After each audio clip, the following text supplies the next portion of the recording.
गेल्या 4-5 दिवसापासून बुलढाणा जिल्ह्यामध्ये धुवाधार पाऊस होतो आहे आणि या पावसामुळे पेरण्या ज्या आहेत त्या रखडलेल्या होत्या आहे।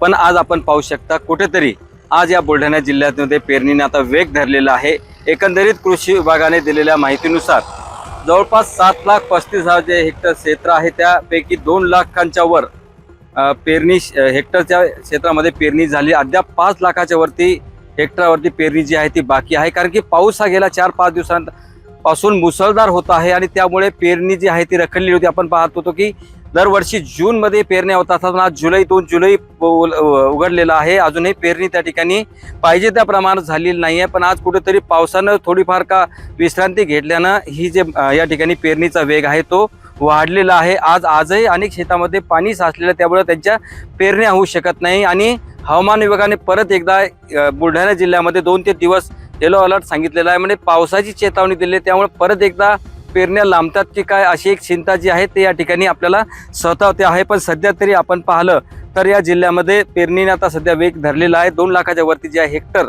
त्या पेरण्या होत आलेल्या आहे। अद्यापही 5 लाख हेक्टरच्या ज्या पेरण्या आहेत त्या बाकी आहेत।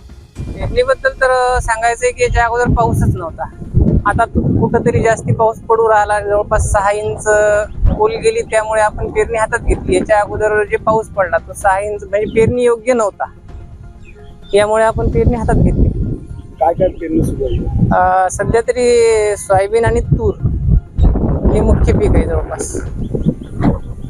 कसं तुम्ही निर्णय घेतला की पाणी कमी होत आहे, कसं काय लावलं? आपण खोदून जर पाहिलं तर जवळपास 6 इंचाच्या वर गेलेली आहे, त्यामुळे आपण पेरणी हातात घेतली। काय काय पेरलं?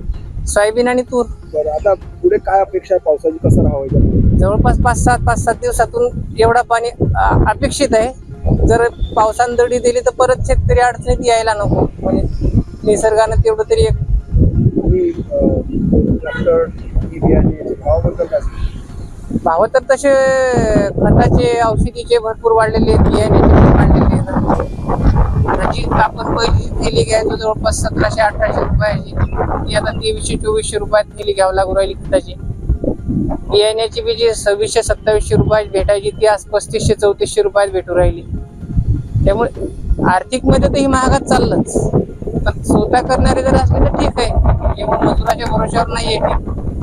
आणि दुसरी गोष्ट जी डिझेल पण आहे, डिझेल थोडं वाढलं आहे, त्यामुळे पहिल्या रेट मध्ये ट्रॅक्टरवाला पेरणी करायला येतही नाही,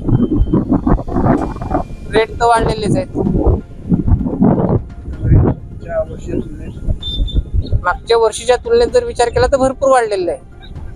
त्याच्याही मागच्या वर्षीच्या तुलनेत जर विचार केला तर ते पण योग्य होतं, मागच्या वर्षी पण योग्य आहे, पण या वर्षी भरपूरच वाढलं। LS मराठीसाठी गणेश सौडतकर, बुलढाणा।